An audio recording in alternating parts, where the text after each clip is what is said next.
Telugu Desam party ప్రభుత్వం Janasena BJP సంయుక్తంగా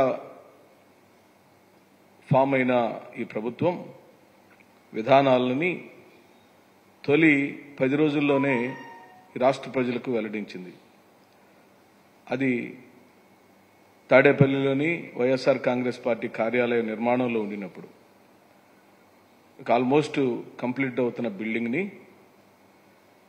court ఆదేశాలు ఉండినప్పటికీ వాటన్నిటిని తొంగలో తొక్కి బుల్డోజర్లు పెట్టి తొక్కిచ్చేశారు. రాజకీయాల్లో గెలుపు ఓటములు ఉంటాయి. మీ అందరికీ కూడా నేను మళ్ళీ గుర్తు చేస్తున్నా, జూన్ 4వ తారీఖు సాయంత్రం గౌరవ మాజీ ముఖ్యమంత్రి వర్యులు శ్రీ వైఎస్ జగన్మోహన్ రెడ్డి గారు మీడియా ముందుకు వచ్చారు. కొత్త ప్రభుత్వాన్ని ఆహ్వానించారు. చంద్రబాబు నాయుడు గారికి, బీజేపీకి, జనసేన పార్టీకి స్వాగతం పలికారు. కంగ్రాచులేషన్స్ చెప్పారు. మీరు బాగా పరిపాలించాలని కోరుకున్నారు. కానీ ప్రతిపక్షం అనేది ఈ రాష్ట్రంలో ఉండకూడదని, వాళ్ళ పార్టీకి సంబంధించిన కార్యాలయాలు ఉండకూడదని, వాళ్ళు అసలు మాట్లాడకూడదని దుర్మార్గపు నిర్ణయాలతో ఈ ప్రభుత్వం ముందుకు సాగుతుంది. ఎన్నికల ఫలితాలు వచ్చినప్పటి నుంచి ఈ ప్రభుత్వం యొక్క విధానాలను పరిశీలిస్తే తన యొక్క వైఖరిని ఈ ప్రభుత్వం ఇప్పటికే బట్టబయలు చేసింది. సాధారణంగా పాత ప్రభుత్వం పోయి కొత్త ప్రభుత్వం వచ్చినప్పుడు ఓ కొత్త రకమైన వాతావరణం ఈ రాష్ట్రంలో ఉండాలని ఓట్లేసిన వాళ్ళు సామాన్యులు కోరుకుంటారు. కానీ మనందరి యొక్క దురదృష్టం, చంద్రబాబు నాయుడు గారు పరిపాలన మొదలుపెట్టిన రోజు నుండి దాడులు జరుగుతున్నాయి, ఆస్తులు ధ్వంసం చేయబడుతున్నాయి, వైఎస్ఆర్ కాంగ్రెస్ పార్టీ నేతలను హత్య చేస్తున్నారు, అవమానపరుస్తున్నారు, ఫోన్ కాల్స్ ద్వారా మాటల దాడి చేస్తున్నారు. చిట్ట చివరకు ఈ రోజున మా రాష్ట్ర కార్యాలయాన్ని కూడా కూల్చివేసే పరిస్థితికి వచ్చారు. ప్రభుత్వానికి సంబంధించిన ఆస్తులైన విలేజ్ క్లినిక్లు, ఆర్బీకే సెంటర్లు, రైతు భరోసా కేంద్రాలు గ్రామాల్లో నిర్మాణంలో విజయవంతంగా కావించబడి ప్రారంభోత్సవాలు అయిపోయి ప్రజలకు ఉపయోగకరంగా ఉన్న భవనాలను ధ్వంసం చేసే ఈ నియంత్రిత పాలన ఈ ప్రభుత్వ వైఖరిగా మనం చూడొచ్చు. అసలు రాష్ట్రంలో రాజ్యాంగం అమల్లో ఉందా? వ్యవస్థలన్నిటినీ అమలు పరుస్తున్నారా? అతిక్రమిస్తున్నారా? ఈ విధమైన భయంకరమైన వాతావరణాన్ని తీసుకురావడం ద్వారా మీరు సాధించాలనుకున్న అంశము కక్ష సాధింపు తప్పించి ఇంకా ఏమైనా ఉందా? ఎందుకంటున్నామంటే మీరు మా మీద అబద్ధ ప్రచారాలు చేసి మీరు అమలుపరచలేని హామీలనిచ్చి అధికారంలోకి వచ్చారు. సంతోషం. అది స్వాగతించారు కూడా. జగన్మోహన్ రెడ్డి గారు స్వాగతించారు, మీకు కంగ్రాచులేషన్స్ కూడా చెప్పారు. ఇక మీరు బాగా పరిపాలించాలని ప్రజలందరూ ఎదురు చూస్తున్నారు. మీరు చెప్పిన ప్రతి హామీని అమలుపరచాలని ప్రజలు ఎదురు చూస్తున్నారు. జూలై మాసం 1వ తారీఖున మీరు ఇవ్వవలసిన వాటన్నిటి కోసం ప్రజలు ఎదురు చూస్తున్నారు. వాటి నుంచి దృష్టి మళ్చడానికి ఇప్పటి నుంచే ఒక పన్నాగ కార్యక్రమంగా అలజడులు రేపించి రాష్ట్రంలో అల్లర్లు చేపించాలని, మమ్మల్ని రెచ్చగొట్టాలనే కార్యక్రమాల్లోనే కనపడుతుంది. కానీ ఈ రాష్ట్ర ప్రభుత్వానికి చిత్తశుద్ధి లేదని అర్థమవుతుంది. ఆటవిక రాజ్యాంగం, నియంతృత్వము అనే పదాలు మానవత్వం లేని నాయకుల గురించి మనం విన్నాం. కానీ ఈ రోజున చంద్రబాబు నాయుడు గారి యొక్క పరిపాలన ఈ 10 రోజుల్లోనే, ఆయన ప్రమాణ స్వీకారోత్సవం చేసిన రోజుల్లోనే ఈ రాష్ట్ర ప్రభుత్వం యొక్క వైఖరి ప్రజలను హింస పెట్టడం, ప్రతిపక్షాలను తొక్కివేయటం, ధ్వంసం చేయటం, హత్యలు చేయటం, రాష్ట్రంలో నుంచి పరారవమని తెలుగుదేశం పార్టీ నాయకులు పిలిపిస్తున్నారు. మరి ఇలాంటి పరిపాలనలో, ఈ భయానక పరిస్థితులలో ప్రజలు ఆలోచించమని కోరుకుంటున్నాం. చంద్రబాబు నాయుడు గారేమో బాగా తీయగా, చక్కగా, ప్రజాస్వామ్యబద్ధంగా వారి సీనియారిటీ మొత్తాన్ని ఉపయోగించి వారు బ్రహ్మాండమైన ప్రజాస్వామ్యాన్ని నెలకొల్పాలని వారు ఆశపడటాన్ని మేము స్వాగతిస్తున్నాం. ఈరోజు సభలో కూడా వారు బ్రహ్మాండంగా మాట్లాడారు. ఎక్కడ కూడా అల్లరి చిల్లరి గొడవలు ఉండటానికి వీల్లేదు, ఎవ్వరు కూడా క్రమశిక్షణగా ఉండాలి అంటూనే ఉదయం 10 గంటలకు క్రమశిక్షణ గురించి మాట్లాడిన చంద్రబాబు నాయుడు గారు తెల్లవారుజామున 5:30కు బుల్డోజర్లు పంపించి రాష్ట్ర కార్యాలయాన్ని కూల్చేపించారు. నిజంగా ఆశ్చర్యం వేసింది. అక్రమ కట్టడాలన్నిటినీ కూల్చివేయటమే ప్రభుత్వం యొక్క విధానమైనప్పుడు ఈ రాష్ట్రంలోని అక్రమ కట్టడాలన్నిటికి సంబంధించిన సమాచారం మీరు అనుకుంటే 5 నిమిషాల్లో మీరు తెప్పించుకోగలుగుతారు. దానిలో మీ యొక్క నివాసమైన కరకట్టకి కృష్ణానదికి మధ్యలో ఉన్న మీ నివాసం కూడా అది అక్రమమైన కట్టడమే అని గతంలో నీటిపారుదల శాఖ మంత్రిగా పనిచేసిన దేవినేని ఉమా గారు ఆ బిల్డింగ్ యజమానులకు నోటీసులు ఇచ్చిన మాట వాస్తవమా కాదా? ఈ రోజున హైకోర్టు ఇచ్చిన ఆదేశాల మేరకు ప్రభుత్వంచే లీజుకు తీసుకున్న స్థలంలో కార్యాలయాన్ని నిర్మించుకున్న మేము ఏం తప్పు చేశామని అడుగుతున్నాం. ఏ పార్టీ కార్యాలయాలైనా ప్రభుత్వ భూమికి సంబంధించిన భూములను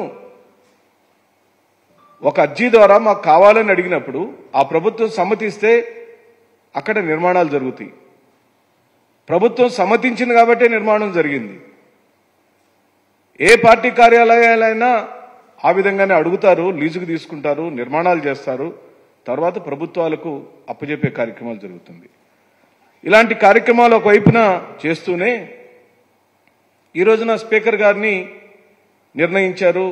వాళ్ళ సొంత వ్యవహారంలాగా ఒక నిర్ణయం తీసుకున్నారు. ఈ రాష్ట్ర ప్రజలందరూ కూడా గమనించాలి.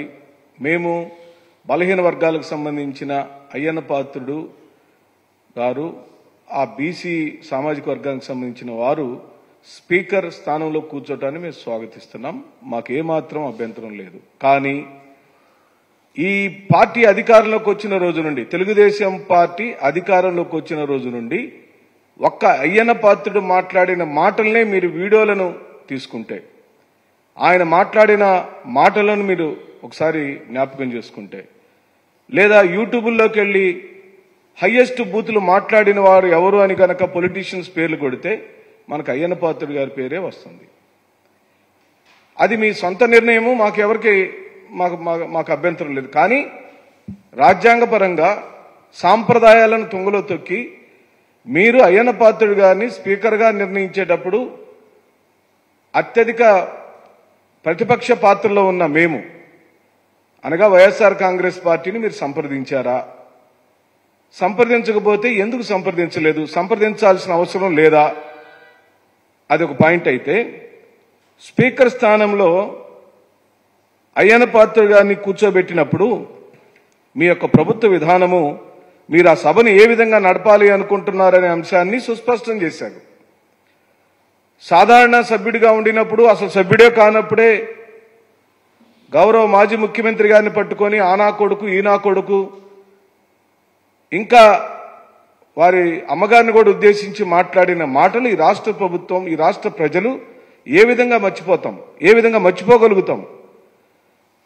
అంటే ఆ సభలోకి జగన్మోహన్ రెడ్డి గారు రాకూడదు, ఆ సభలో జగన్మోహన్ రెడ్డి గారు మాట్లాడకూడదు, వైఎస్ఆర్ కాంగ్రెస్ పార్టీ సభ్యులు మాట్లాడకూడదు, వైఎస్ఆర్ కాంగ్రెస్ పార్టీ సభ్యులను రాకుండా చేయటమే మన ప్రభుత్వం యొక్క విధి విధానాలుగా అయ్యన్న పాత్రుడు గారిని స్పీకర్ స్థానంలో కూర్చోబెట్టడం అనేది స్పష్టంగా అర్థమైపోతుందని నేను ఈ మధ్యలో చెబుతూ, ఇలాంటి వీడియోలను రాష్ట్ర ప్రజలకు మీరు చూపించాలి.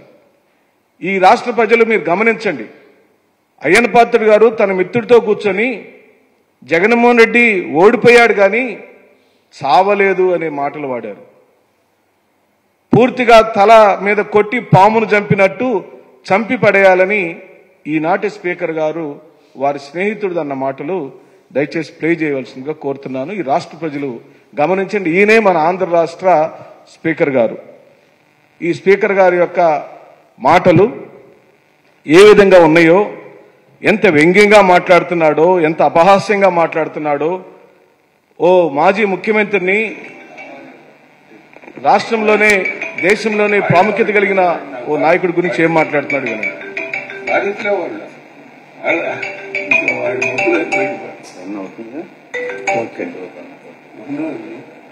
వాళ్ళు ఓడిపోయాడు కానీ సావాల, మళ్ళీ అపారమైన ధనబలం ఉంది, కులబలం ఉంది, పక్క గవర్నమెంట్లు ఉండాలి మనుషులు తెలంగాణలో. మళ్ళీ మొత్తం ఊడిపోయింది చావలేదు, మంచిదే లేదు, అలా మంచిదే.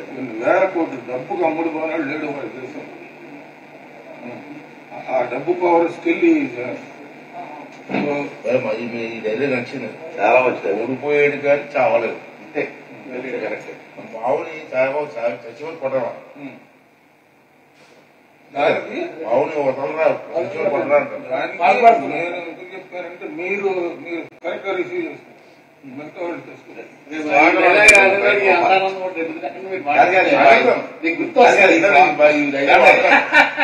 స్వాగతం వాడాలి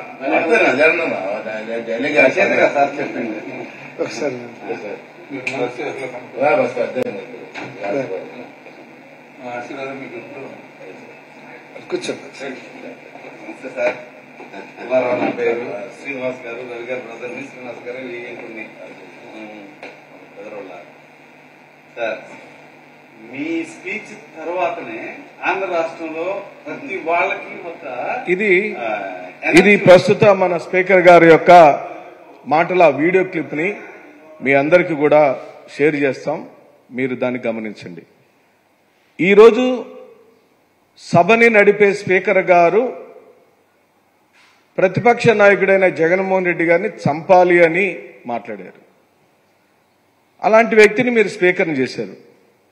వారు స్పీకర్ స్థానంలో ఉండగా అంత కఠినమైన, అంత దారుణమైన మనస్తత్వం కలిగిన వారు రేపు జగన్మోహన్ రెడ్డి గారిని సభలో మాట్లాడనిస్తారా అని అడుగుతున్నాం. పోనీ వైఎస్ఆర్ కాంగ్రెస్ పార్టీ సభ్యులను మాట్లాడనిస్తారా అని అడుగుతున్నాం. మా గొంతు లేవనిస్తారా అని అడుగుతున్నాం. ప్రజా సమస్యలను అక్కడ మాట్లాడటానికి మీరు అవకాశం ఇస్తారా అని అడుగుతున్నాం. మీరు అసలు దాన్ని చట్టసభగా గౌరవించారా అని అడుగుతున్నాం. మీ నిర్ణయాలేమో మీ మాటలకు వ్యతిరేకంగా ఉన్నాయి, మీ మాటలేమో తీయగా ఉన్నాయి. చంద్రబాబు నాయుడు గారు ఈ రోజున అసెంబ్లీలో మాట్లాడిన మాటలు బాగున్నాయి. ఎవరిని అవహేళన చేయొద్దు, ఎవరిని అవమానపరచొద్దు, అందరు బాగుండాలి అని వారు మాట్లాడినట్టుగా మాట్లాడటం మేము విన్నాం, చూసాం, సంతోషించాం. 5:30కేమో వైఎస్ఆర్ కాంగ్రెస్ పార్టీకి సంబంధించిన కార్యాలయాన్ని బుల్డోజర్లతో కూల్చివేశాడు. 9:30కేమో అసెంబ్లీలో ప్రజాస్వామ్యం గురించి మాట్లాడారు. 10 గంటలకేమో జగన్మోహన్ రెడ్డి గారిని చంపుతానన్న వారిని స్పీకర్ స్థానంలో కూర్చోబెట్టారు. ఇప్పుడు మేము ఈ రాష్ట్ర ప్రజలు ఏమని చూడాలి, ఏమని అర్థం చేసుకోవాలి? ఇంకా ప్రజాస్వామ్యం బ్రతికుందని ఆలోచించాలా? బ్రతికే ఉందా?